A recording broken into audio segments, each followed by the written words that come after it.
Hi hello ಎಲ್ಲರಿಗೂ ನಮಸ್ಕಾರ. ನನ್ನ ಯೂಟ್ಯೂಬ್ ಚಾನಲ್ಗೆ ಸ್ವಾಗತ. ಯಾರೆಲ್ಲ ಇನ್ನೂ ನನ್ನ ಚಾನಲ್ಗೆ ಸಬ್ಸ್ಕ್ರೈಬ್ ಮಾಡಿಲ್ವೋ ಬೇಗ ಬೇಗ ಸಬ್ಸ್ಕ್ರೈಬ್ ಮಾಡಿ. ಇದು ಮಿಸಸ್ ಅಗಸ್ತ್ಯ ಭಾರದ್ವಾಜ್ ಭಾಗ 17. ಅಹಾನಾ ಮತ್ತು ಕರಣ್ ಇಬ್ಬರು ಸ್ಟೇಜ್ ಏರಿದರು. ಕರಣ್ ಒಂದು ಕೈಯಲ್ಲಿ ಅವಳ ನಡು ಬಳಸಿ ಇನ್ನೊಂದು ಕೈಯಲ್ಲಿ ಅವಳ ಬಲಗೈ ಹಿಡಿದನು. ಹುಡುಗ ಫಾರಿನ್ನಿನಲ್ಲಿ ಹುಟ್ಟಿ ಬೆಳೆದಿದ್ದರಿಂದ ಇವನಿಗಿದೆಲ್ಲ ಕಾಮನ್. ಅಹಾನಳ ತಲೆಯಲ್ಲಿ ಅಗಸ್ತ್ಯ ಮತ್ತು ಆ ಹುಡುಗಿಯೇ ತುಂಬಿಕೊಂಡಿದ್ದ ಕಾರಣ ಅವಳೇನು ಇದರ ಬಗ್ಗೆ ಹೆಚ್ಚಿನ ತಲೆ ಕೆಡಿಸಿಕೊಳ್ಳಲಿಲ್ಲ. ಅವಳು ಕೂಡ ಡ್ಯಾನ್ಸರ್. ತಮ್ಮ ಪಾರ್ಟ್ನರ್ಗಳನ್ನು ಮುಟ್ಟದೆ ಡ್ಯಾನ್ಸ್ ಮಾಡುವುದು ಅಸಾಧ್ಯ ಎಂದು ಅವಳಿಗೆ ಗೊತ್ತು. ಹಾಗಾಗಿ ಅಹಾನಾಳಿಗೂ ಕೂಡ ಇದೇನು ದೊಡ್ಡ ವಿಷಯವಾಗಿರಲಿಲ್ಲ. ಆದರಿದು ಬೇರೆಯವರಿಗೆ ಬಹಳ ದೊಡ್ಡ ವಿಷಯವಾಗಿತ್ತು. ರೊಮ್ಯಾಂಟಿಕ್ ಸಾಂಗ್ ಒಂದನ್ನು ಪ್ಲೇ ಮಾಡಲಾಯಿತು. ಅಹಾನಾ ಅವರಿಬ್ಬರ ಬಗ್ಗೆ ತಲೆ ಕೆಡಿಸಿಕೊಳ್ಳದೆ ಕರಣ್ ಜೊತೆ ಹೆಜ್ಜೆ ಹಾಕಲು ಶುರು ಮಾಡಿದಳು. ಅಹಾನಾ ಹೆಜ್ಜೆ ಹಾಕುತ್ತಿದ್ದ ರೀತಿ ಕರಣ್ಗೆ ಆಶ್ಚರ್ಯದಲ್ಲಿ ಹುಬ್ಬೇರಿಸುವಂತೆ ಮಾಡಿತ್ತು. ನಿಮಗೆ ಇಷ್ಟು ಚೆನ್ನಾಗಿ ಡ್ಯಾನ್ಸ್ ಮಾಡೋದಕ್ಕೆ ಬರುತ್ತೆ ಅಂದ್ಕೊಂಡಿರಲಿಲ್ಲ ಎಂದವನು ಅವಳನ್ನು ಒಂದು ರೌಂಡ್ ತಿರುಗಿಸಿ ಮತ್ತೆ ಹಿಡಿದಿದ್ದ. Well, I am a classical dancer ಎಂದು ನಕ್ಕಳು. ವಾವ್, ನೀವು ಡ್ಯಾನ್ಸರಾ ಎಂದು ಆಶ್ಚರ್ಯದಲ್ಲಿ ಬಾಯಿ ಬಿಟ್ಟವನ ರೀತಿಗೆ ಜೋರಾಗಿ ನಕ್ಕು ಬಿಟ್ಟಳು. ಎಸ್ ಎಂದವಳು ಅವನ ಹೆಜ್ಜೆಗೆ ಹೆಜ್ಜೆ ಬೆರೆಸಿದಳು. ಅವಳ ಜೊತೆ ಡ್ಯಾನ್ಸ್ ಮಾಡುತ್ತಲೇ ಕರಣ್ ತನ್ನ ಫಾರಿನ್ ಜೀವನದ ಅನುಭವಗಳನ್ನು ಅವಳಿಗೆ ಹೇಳುತ್ತಿದ್ದ. ಅಹಾನಾ ಕೂಡ ಅಷ್ಟೇ ಗಮನ ಕೊಟ್ಟು ಅವನ ಮಾತುಗಳನ್ನು ಕೇಳಿಸಿಕೊಳ್ಳುತ್ತಿದ್ದಳು. ಕರಣ್ ಅವಳನ್ನು ನಗಿಸಲು ಕೆಲವು ಜೋಕ್ಗಳನ್ನು ಹೇಳುತ್ತಿದ್ದ. ಆಗೆಲ್ಲ ಅಹಾನಾ ಜೋರಾಗಿ ನಕ್ಕು ಬಿಡುತ್ತಿದ್ದಳು. ಅಗಸ್ತ್ಯ ಮತ್ತು ಆ ಹುಡುಗಿಯನ್ನು ಮರೆತೇ ಬಿಟ್ಟಿದ್ದಳು. ಆದರೆ ಇವೆಲ್ಲವೂ ಅಗಸ್ತ್ಯನ ಕಣ್ಣಿನಿಂದ ತಪ್ಪಿಸಿಕೊಳ್ಳಲಾಗಲಿಲ್ಲ. ಅಹಾನಾ ಪ್ರತಿ ಬಾರಿ ಕರಣ್ನ ಜೋಕಿಗೆ ನಕ್ಕಾಗ ಅಗಸ್ತ್ಯನಿಗೆ ಮೈಯೆಲ್ಲ ಉರಿಯುತ್ತಿತ್ತು. ಅದರಲ್ಲೂ ಕರಣ್ ಅವಳನ್ನು ಬಳಸಿ ಹಿಡಿದಿದ್ದ ರೀತಿ ಅವನ ತಲೆ ಕೆಡಿಸಿತು. ಅದಕ್ಕಿಂತ ಹೆಚ್ಚಾಗಿ ಅಹಾನಾ ಅವನ ಜೊತೆ ಮುಜುಗರ ಪಡದೆ ಕಂಫರ್ಟಬಲ್ ಆಗಿ ಇದ್ದದ್ದು ಅವನಿಗೆ ಇನ್ನೂ ಉರಿಯುವಂತೆ ಮಾಡಿತ್ತು.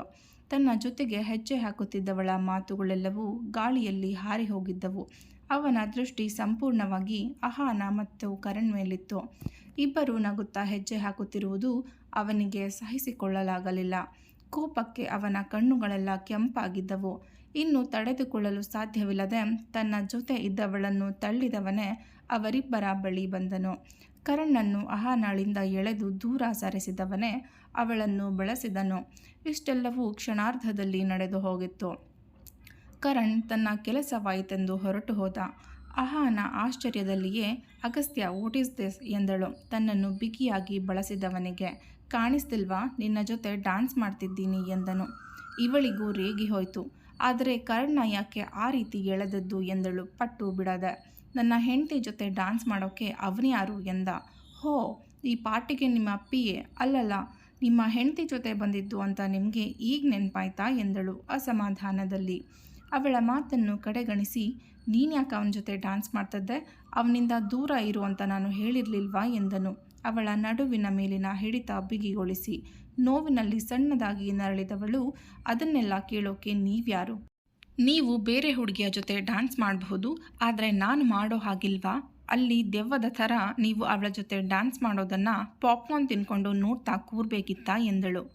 ಅಹಾನಾ, ಯು ಆರ್ ಜಲಸ್ ಎಂದು ನಕ್ಕನು Agastya. No, I am not ಎಂದಳು ಪಟ್ಟನೆ. ಎಸ್ ಯು ಆರ್ ಎಂದವನು ಅವಳನ್ನು ತಿರುಗಿಸಿ ಹಿಂದಿನಿಂದ ಬಳಸಿ ಅವಳ ಭುಜದ ಮೇಲೆ ಮುಖವಿಟ್ಟು ಅವಳ ಕೂದಲಿನ ಘಮ ಹೀರಿದನು. ಅಹಾನಾ ಒಮ್ಮೆಲೆ ನಡುಗಿಬಿಟ್ಟಳು. ಅಹಾನಾಗೆ ಹೊಟ್ಟೆಯುರಿಯಾಗಿದ್ದು ತಿಳಿದು ಅವನಿಗೆ ಒಂಥರ ವಿಚಿತ್ರ ಖುಷಿಯಾಗಿತ್ತು.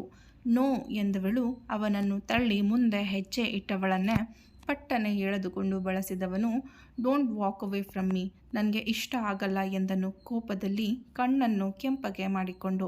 ಅದು ನಿಮ್ಮ ಪ್ರಾಬ್ಲಮ್, ನಂದಲ್ಲ ಎಂದವಳು ಅವನಿಂದ ಬಿಡಿಸಿಕೊಂಡು ಹೊರಟು ಹೋದಳು. ಗಾಡ್, ನಾನು ಯಾಕೆ ಹೀಗೆ ಬಿಹೇವ್ ಮಾಡ್ತಿದ್ದೇನೆ? ಏನಾಗಿದೆ ನನಗೆ? ಅಗಸ್ತ್ಯ ಯಾರ ಜೊತೆ ಡ್ಯಾನ್ಸ್ ಆದರೂ ಮಾಡಲಿ, ಏನಾದರೂ ಮಾಡಿಕೊಳ್ಳಿ, ನನಗೇನಾಗಬೇಕು ಎಂದುಕೊಂಡರೂ ಸಹ ಮನದಲ್ಲಿರುವ ನೋವೇನೂ ಶಮನವಾಗಲಿಲ್ಲ. ಅಗಸ್ತ್ಯ ಅವಳ ಹಿಂದೆಯೇ ಅಹಾನಾ ಎಂದು ಕೂಗುತ್ತಾ ಬರುತ್ತಿದ್ದರೂ ಅವನನ್ನು ಕಡೆಗಣಿಸಿ ಕಾರಿನ ಬಳಿ ಹೋದಳು. ಕಾರಿನ ಡೋರ್ ತೆಗೆಯಲು ನೋಡಿದರೆ ಲಾಕ್ ಆಗಿಬಿಟ್ಟಿತ್ತು. ಕಾರಿನ ಕೀ ಡ್ರೈವರ್ ಬಳಿ ಇರುವುದು ನೆನಪಾಗುತ್ತಲೇ ಡ್ಯಾಮ್ ಇಟ್ ಎಂದು ಕಾರಿಗೆ ಒದ್ದಳು.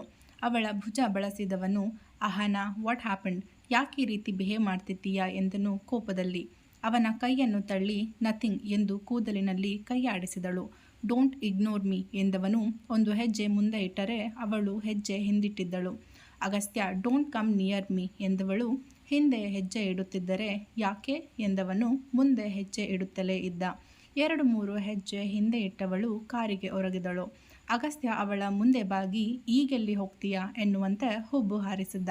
ಅವನನ್ನು ತಳ್ಳಲು ಕೈ ಎತ್ತಿದವಳ ಕೈಯನ್ನು ಕಾರಿನ ಮೇಲಿಟ್ಟು ಟ್ರೈ ಮೀ ಎಂದನು, ಅವಳಿಗೆ ಚಾಲೆಂಜ್ ಮಾಡುವಂತೆ. ಅಹಾನಾಗೆ ಉರಿದು ಹೋಯಿತು. ಅವನಿಂದ ಬಿಡಿಸಿಕೊಳ್ಳಲು ಸಾಕಷ್ಟು ಪ್ರಯತ್ನಪಟ್ಟಳು. ಆದರವನು ಅಲ್ಲಾಡಲಿಲ್ಲ. ಕಲ್ಲು ಬಂಡೆಯಂತೆ ನಿಂತೇ ಇದ್ದ. ಅವಳ ವ್ಯರ್ಥ ಪ್ರಯತ್ನ ನೋಡಿ ಅವನು ನಕ್ಕರೆ ಅವನ ನಗು ನೋಡಿ ಅವಳಿಗೆ ಇನ್ನೂ ಉರಿದು ಹೋಗಿತ್ತು. ಈ ಬಾರಿ ಇನ್ನಷ್ಟು ಬಲ ಉಪಯೋಗಿಸಿ ಅವನನ್ನು ತಳ್ಳಲು ನೋಡಿದಳು. ಅಗಸ್ತ್ಯನ ಕಾಲು ಜಾರಿ ಅವಳ ಮೇಲೆ ವಾಲಿಬಿಟ್ಟನು. ಆದರೆ ಅಲ್ಲೊಂದು ಅನಾಹುತ ನಡೆದೇ ಹೋಗಿತ್ತು. ಇಬ್ಬರ ತುಟಿಗಳು ಕೂಡಿಕೊಂಡು ಬಿಟ್ಟಿದ್ದವು. ಅಹಾನಾಳ ಕಣ್ಣು ಆಶ್ಚರ್ಯದಲ್ಲಿ ಅರಳಿದರೆ ಅಗಸ್ತ್ಯನ ಮುಖದ ಮೇಲೆ ತುಂಟ ನಗು ಮೂಡಿತ್ತು. ಅಹಾನ ಪಟ್ಟನೆ ಅವನಿಂದ ದೂರ ಸರಿಯಲು ನೋಡಿದರೆ ಅಗಸ್ತ್ಯ ಅವಳನ್ನು ಇನ್ನಷ್ಟು ಬಳಸಿ ಚುಂಬಿಸಲಾರಂಭಿಸಿದ. ಅಹಾನಾಗೆ ಏನು ಮಾಡಬೇಕೆಂದು ತಿಳಿಯದೆ ಕಲ್ಲು ಬಂಡೆಯಂತೆ ನಿಂತು ಬಿಟ್ಟಳು. 1 ವಾರ ಹೇಳೋ ಹೆಸರಿಲ್ಲದಂತೆ ಕಳೆದು ಹೋಗಿತ್ತು. ಈ 1 ವಾರದಲ್ಲಿ ಅಗಸ್ತ್ಯ ಮತ್ತು ಅಹಾನಾಳ ನಡುವೆ ಸಾಕಷ್ಟು ಬದಲಾವಣೆಗಳಾಗಿತ್ತು. ಒಳ್ಳೆಯ ಬದಲಾವಣೆಗಳಲ್ಲ, ಹಾಗಂತ ಕೆಟ್ಟ ಬದಲಾವಣೆ ಸಹ ಏನಲ್ಲ. ಅಂದು ಪಾರ್ಟಿಯಲ್ಲಿ ಇಬ್ಬರ ನಡುವೆ ಆ ಘಟನೆ ನಡೆದಾಗಿನಿಂದ ಅಹಾನ ಅಗಸ್ತ್ಯನಿಂದ ಅಂತರ ಕಾಯ್ದುಕೊಂಡಿದ್ದಳು. ಅವನನ್ನು ಇಗ್ನೋರ್ ಮಾಡುತ್ತಿದ್ದಳು. ಆ ಘಟನೆಯ ನಂತರ ಅವಳಿಗೆ ಯಾಕೋ ಅವನನ್ನು ಮುಂಚಿನಂತೆ ಧೈರ್ಯದಿಂದ ಮಾತನಾಡಿಸಲು ಸಾಧ್ಯವಾಗುತ್ತಿರಲಿಲ್ಲ. ಯಾವುದೋ ಒಂದು ರೀತಿಯ ಮುಜುಗರ ಆವರಿಸಿ ಬಿಟ್ಟಿತ್ತವಳಿಗೆ. ಅಗಸ್ತ್ಯನ ತುಂಟತನ ತುಂಬಿದ ನೋಟವನ್ನು ಎದುರಿಸಲು ಅವಳಿಂದ ಸಾಧ್ಯವಾಗುತ್ತಿರಲಿಲ್ಲ. ಆದಷ್ಟು ಅವನ ಮುಂದೆ ಬರುವುದನ್ನೇ ನಿಲ್ಲಿಸಿಬಿಟ್ಟಿದ್ದಳು. ಮನೆಯಲ್ಲಿ ಏನೇನೋ ನೆಪ ಹೇಳಿ ತಪ್ಪಿಸಿಕೊಳ್ಳುತ್ತಿದ್ದಳು. ಆದರೆ ಆಫೀಸಿನಲ್ಲಿ ಹಾಗಾಗಲು ಸಾಧ್ಯವಾ? ಖಂಡಿತ ಇಲ್ಲ. ಅಹಾನಳದ್ದು ಒಂದು ಪರಿಸ್ಥಿತಿಯಾದರೆ ಅಗಸ್ತ್ಯನದು ಇನ್ನೊಂದು ರೀತಿ. ಅವನಂತೂ ಆ ಘಟನೆ ನಡೆದಾಗಿನಿಂದ ಬಹಳ ಖುಷಿಯಾಗಿದ್ದ. ಅಹಾನ ಅವನಿಂದ ತಪ್ಪಿಸಿಕೊಂಡು ಓಡಾಡುವಾಗಲೆಲ್ಲ ಅವಳನ್ನು ಹಿಡಿದು ಏನೇನೋ ಮಾತನಾಡಿಸಲು ಶುರು ಮಾಡಿಬಿಡುತ್ತಿದ್ದ. ಅವನ ಆಟ ತಿಳಿಯದ ಅಹಾನ ಬಹಳ ಕಷ್ಟಪಟ್ಟು ಹೇಗೇಗೋ ಮಾಡಿ ಅವನಿಂದ ತಪ್ಪಿಸಿಕೊಂಡು ಬಿಡುತ್ತಿದ್ದಳು. ಇನ್ನು ಆಫೀಸಿನಲ್ಲಂತೂ ಕೇಳುವುದೇ ಬೇಡ. ಬೇಕಂತಲೇ ಅವಳನ್ನು ಯಾವಾಗಲೂ ಅವನ ಕ್ಯಾಬಿನಿಗೆ ಕರೆಸಿಕೊಳ್ಳುತ್ತಿದ್ದ. ಗಂಟೆಗೂ ಅವಳಿಗೆ ಫೋನ್ ಮಾಡಿ ಕಾಫಿ ತಗೊಂಡು ಬಾ, ಫೈಲ್ ಜೋಡಿಸು ಬಾ, ಇವತ್ತಿನ ನನ್ನ ಶೆಡ್ಯೂಲ್ ಏನು ಎಂದು ಅವಳಿಗೆ ಪದೇ ಕೇಳಿ ಗೋಳಾಡಿಸಿ ಬಿಡುತ್ತಿದ್ದ. ಆ ಘಟನೆಯ ಬಗ್ಗೆ ಇಬ್ಬರು ಕುಳಿತು ಎಂದು ಚರ್ಚಿಸಿಯೂ ಇರಲಿಲ್ಲ. ಅಗಸ್ತ್ಯ ಅದರ ಬಗ್ಗೆ ಅಹಾನಾಳ ಜೊತೆ ಮಾತನಾಡಲು ಬಂದಾಗಲೆಲ್ಲ ಏನೇನೋ ನೆಪ ಹೇಳಿ ತಪ್ಪಿಸಿಕೊಂಡು ಹೋಗಿಬಿಡುತ್ತಿದ್ದಳು. ಆದರೆ ಅಗಸ್ತ್ಯನೇನು ಅದರ ಬಗ್ಗೆ ತಲೆ ಕೆಡಿಸಿಕೊಳ್ಳಲಿಲ್ಲ. ಆ ಘಟನೆಯಿಂದ ಅವಳೆಷ್ಟು ಮುಜುಗರ ಪಡುತ್ತಿದ್ದಾಳೆಂದು ಅವನೇ ಪ್ರತಿದಿನ ನೋಡುತ್ತಿದ್ದನಲ್ಲವೇ. ಕೆಲವು ದಿನ ಕಳೆದರೆ ಅವಳು ಆ ಘಟನೆಯನ್ನು ಸ್ವಲ್ಪ ಮರೆಯುತ್ತಾಳೆ. ನಂತರ ಅವಳ ಜೊತೆ ಮಾತನಾಡಿ ತಮ್ಮಿಬ್ಬರ ನಡುವಿನ ಈ ಅಂತರವನ್ನು ಕಡಿಮೆ ಮಾಡಬೇಕು ಎಂದು ಯೋಚಿಸಿದ. ಇತ್ತೀಚೆಗೆ ಅವಳ ಜೊತೆ ಮಾತನಾಡಬೇಕು, ಅವಳನ್ನು ರೇಗಿಸಬೇಕು, ಮುದ್ದು ಮಾಡಬೇಕು, ಹೀಗೆ ಏನೇನೋ ಆಸೆಗಳು ಶುರುವಾಗಿತ್ತು.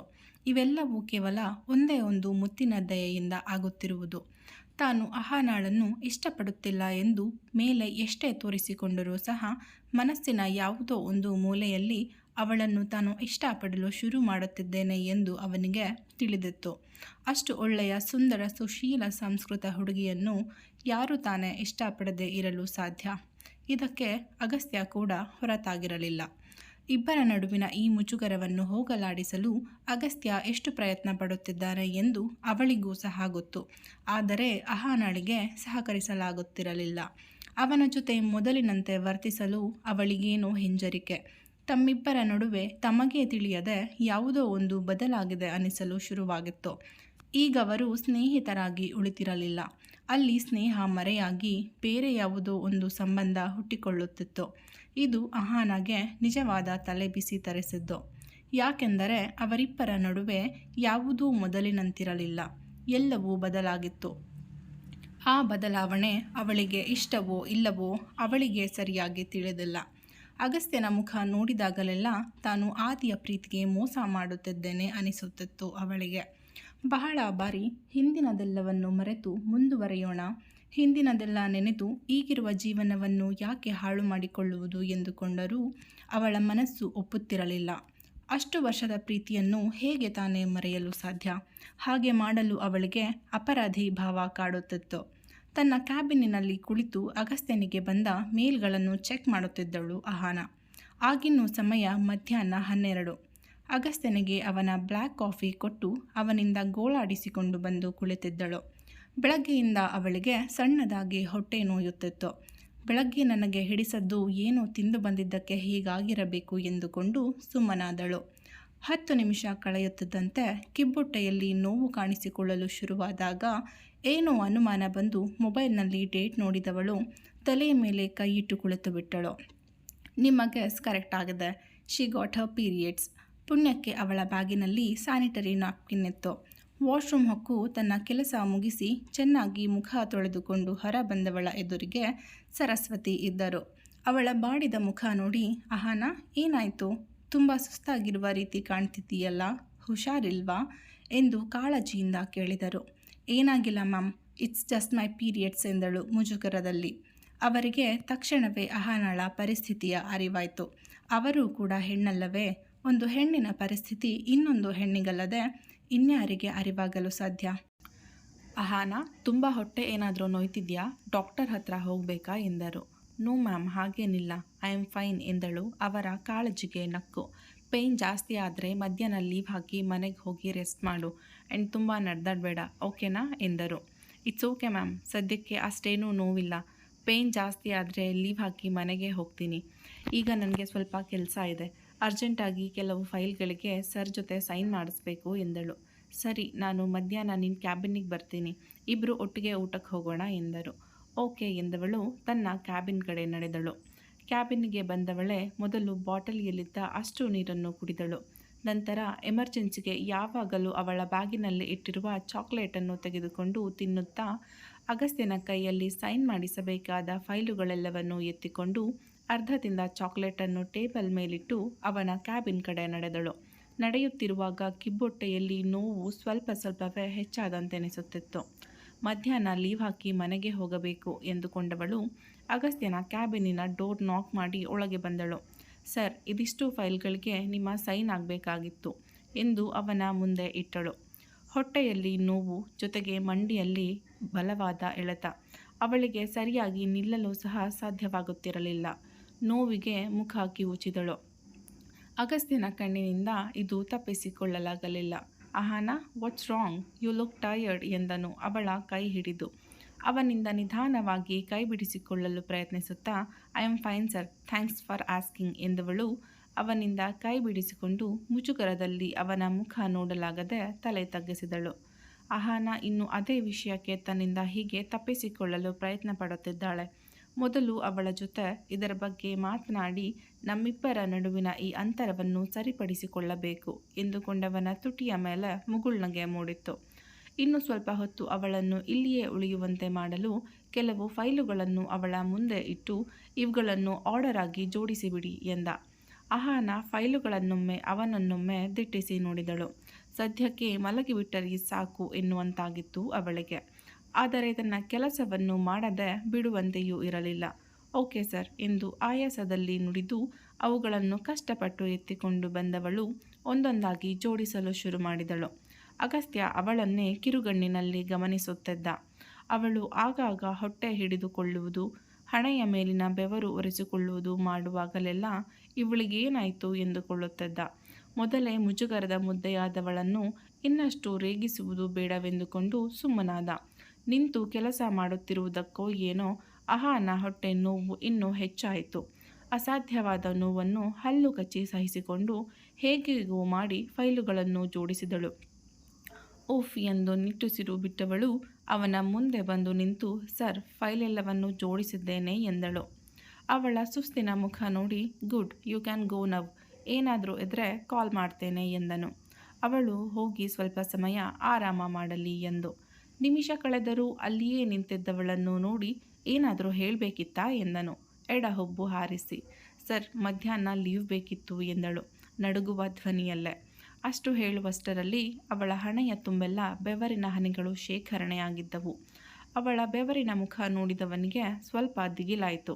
ಅಹಾನ, ಆರ್ ಯು ಓಕೆ ಎಂದವನು ತಟ್ಟನೆ ಚೇರಿನಿಂದ ಎದ್ದು ಗಾಬರಿಯಲ್ಲಿ ಅವಳ ಕೈಗಳನ್ನಿಡಿದನು. ಅಹಾನಳಿಗೆ ತಲೆ ತಿರುಗಿದಂತಾಯಿತು. ಕಣ್ಣುಗಳೆಲ್ಲ ಮಂಜಾಯಿತು. ನಿಂತ ಜಾಗದಲ್ಲಿಯೇ ಒಂದೆರಡು ಹೆಜ್ಜೆ ತಪ್ಪಿ ಮತ್ತೆ ಸರಿಯಾಗಿ ನಿಂತಾಗ ಅಗಸ್ತ್ಯನಿಗೆ ಜೀವವೇ ಹೋದಂತಾಯಿತು. ಅಹಾನ ಇನ್ನೇನು ಬೀಳಬೇಕು ಎನ್ನುವಷ್ಟರಲ್ಲಿ ಅಗಸ್ತ್ಯ ಅಹಾನ ಎಂದು ಚೀರಿ ಅವಳನ್ನು ತನ್ನ ಬಾಹುಗಳಲ್ಲಿ ಬಂಧಿಸಿ ಅಲ್ಲಿಯೇ ಇದ್ದ ಸೋಫಾ ಮೇಲೆ ಎತ್ತಿಕೊಂಡು ಬಂದು ಮಲಗಿಸಿದನು. ಅಹಾನ ಓಪನ್ ಯುವರ್ ಐಸ್ ಎಂದು ಗಾಬರಿಯಲ್ಲಿ ಅವಳ ಕೆನ್ನೆಯನ್ನು ತಟ್ಟಿದನು.